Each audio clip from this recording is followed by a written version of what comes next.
Hi, I'm Arthur A. Levine. Welcome to the middle grade section. First, on the Arthur A. Levine book's 15th anniversary list is the triumphant return of Newbery medalist Jerry Spinelli. Hundreds and thousands of fans ago, Jerry introduced Suds Morton to the world, a warm-hearted boy with a strong sense of justice and a fantastic bathtub retreat at home. Now, by popular demand, Jerry tells the story of the year Suds competed with all the other kids in his class to be the #1 third-grade angel. Perfection, it turns out, is harder and funnier than it seems. Spinelli's fourth-grade Rats will be reissued with fresh new art to make a perfect pair for your patrons. Next up is The Dogs of Winter, a gorgeous novel by Utah librarian Bobby Pyron. This is a gripping survivor tale based on a true story about a boy who is abandoned on a street in Moscow. At first, Ivan gets by with other street urchins living in the dangerous underground train stations. But finally, he is rescued by a pack of dogs who adopt him as one of their own. It's Julie of the Wolves meets Oliver Twist. Terrifically exciting and beautifully written. Last spring, Scholastic published Words in the Dust by Trent Reedy, which was featured on the Today Show, named to the Best Fiction for Young Adults list, and won the Christopher Award. His new book, Stealing Air, is a classic all-American adventure about 3 boys living a dream. But you don't have to take my word for it. Here's Trent Reedy to tell you more. Hi, I'm Trent Reedy. Welcome to my office here in Spokane, Washington. Once kids are old enough to play with Parachute Action Man, they're fascinated by flight. They may jump their bikes or skateboards off of ramps. They may play with model rockets or build model airplanes. In my new novel, Stealing Air, Brian Roberts loves flying too. He's just moved to tiny Riverside, Iowa, where his father has invested nearly all of the family resources into establishing a new company. On his first day in town, Brian lands in trouble with 6th grade tough guy, Frankie. His only friends are Alex, one of the richest and coolest 6th grade boys, and Max, the most brilliant and least socially accepted guy in his class. In Max's fantastic secret workshop, the 3 boys work together to build a life-size functional version of this, a small, lightweight aircraft that Max has designed. If they can get the aircraft flying, they might just save Brian's father's company, put Frankie in his place, make a lot of money, and have a lot of fun along the way.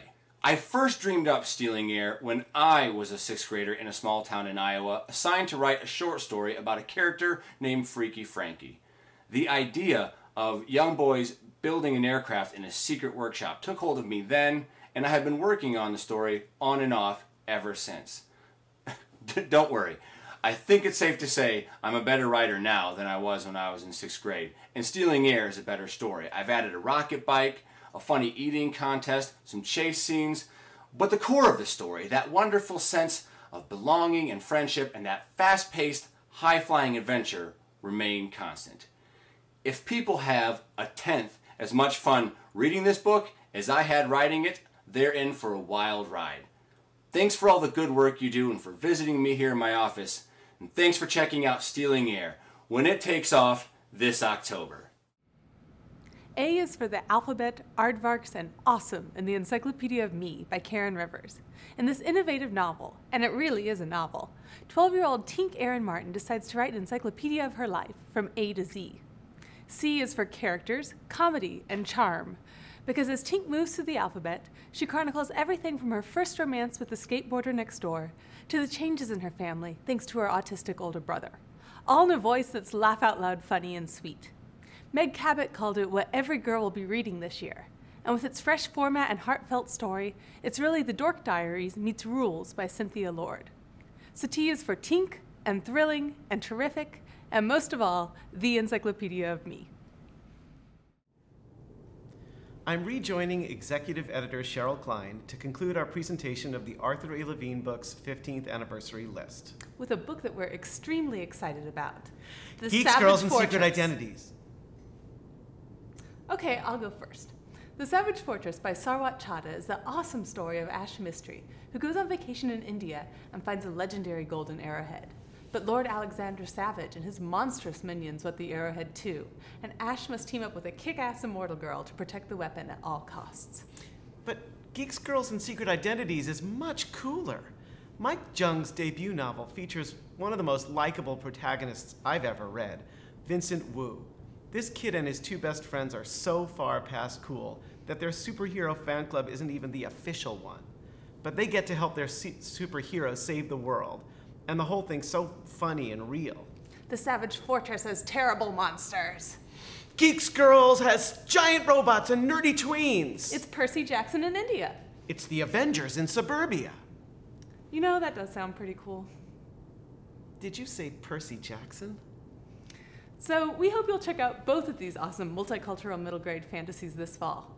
The Savage Fortress by Sarwat Chadha. And Geeks, Girls, and Secret Identities by Mike Jung. Thanks. Tra-la-la! Hi, I'm Anamika Bhatnagar. The amazing Captain Underpants returns in his 9th epic adventure, a time-traveling trip back to the carefree days of kindergarten, where our heroes, George and Harold, face their biggest challenge yet, a 6th grade bully named Kipper Krupp. Check out this cool clip for a sneak peek. In the beginning, George and Harold created the greatest superhero in the world, Captain Underpants. Now the captain is back, and together they will face their silliest opponent yet, Tippy Tinkletrousers. Sometimes being a superhero isn't all it's zapped up to be. Captain Underpants and the terrifying return of Tippy Tinkletrousers. Read all the Captain Underpants books today.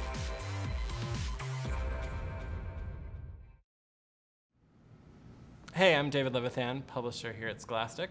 And I'm Nick Eliopoulos, editor. Thank you for wearing a tie and making me look bad. You're I welcome. appreciate it. We are here to talk about Infinity Ring, which is Scholastic's new multi-platform project, like the 39 Clues, but going in some crazy different directions like the past. What is Infinity Ring about? Nick?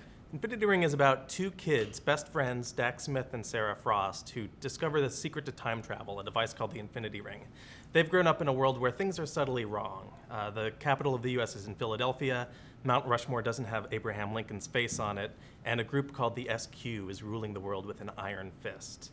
So, and this is multi-platform, so that's what's happening in the books. What's happening online? Each book basically comes with two complete adventures. In the first book, Dax, Sarah, and Rick travel back to Spain in 1492. They have to steal aboard the Santa Maria in order to help a sailor named Christopher Columbus survive a mutiny led by the SQ. From there, the key characters, Dax, Sarah, and Rick, travel to the Second Great Break in the French Revolution, Paris 1792 rather.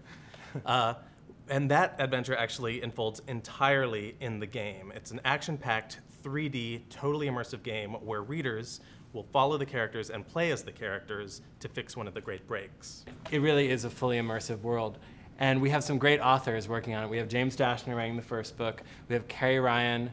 We have Lisa McMahon, Matthew Kirby, Jennifer Nielsen, and Matt De La Pena all writing books. So it's a dream team. It really is, and the entire goal is that you get two adventures with every book, so the kids will be going from book to game, back to book. So if you could go back in time, where would you go? You know, all the research we've done in building this 3D world of the French Revolution, I really sort of fell in love with that time period. It was a violent time, but it was a time when all of these Enlightenment ideals were actually coming into play, and I think that would actually be a great place to visit. What about you? Where would you go? I'd go back in time to this morning and I'd put on a tie. Thank you very much. That's Infinity Ring. Hi, I'm Amanda Maciel, Senior Editor at Scholastic. In the 10 years I've worked with Tui Sutherland, I've always known she's a star. The new series, Wings of Fire, is her supernova. Wings of Fire is a sweeping epic, and it's the story of 5 dragon friends. The dragon tribes have been at war for generations, locked in an endless battle over an ancient lost treasure. Battles and bloodshed give way to laugh-out-loud humor. The characters feel like people you've always known. Quite simply, Wings of Fire has something for everyone. Fantasy, friendship, mystery, adventure. It's the ride of a lifetime, taking flight this summer. Hi, my name is Rachel Griffiths, and I'm here to tell you about monsters. Flying monsters with leathery wings and vicious fangs and the uncanny ability to attract an elusive prey. The Reluctant Reader. Introducing The Golden Door, the first in a new trilogy by best-selling author Emily Rada. You'll remember Emily from the Del Toro series, which has more than 8 million books in print. Now, at long last, Emily returns to Del Toro to tell her most addictive story yet. The Golden Door is about a boy named Rye who lives in the walled city of Weld. His city is under attack from flying beasts called skimmers, and the city warden calls for volunteers to leave Weld and find the enemy sending the skimmers.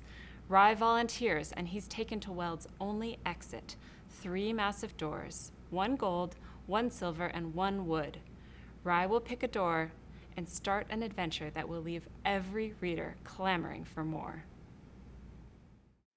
Hello, I'm Barry Cunningham from the Chicken House, here in England, with my cat, introducing you to 2 of our wonderful American writing teams, Rachel and Michael Grinty. And they're here to talk about their book about strange goings-on with cats. And as you know, cats really can't be trusted one way or another, and they're here to tell you why.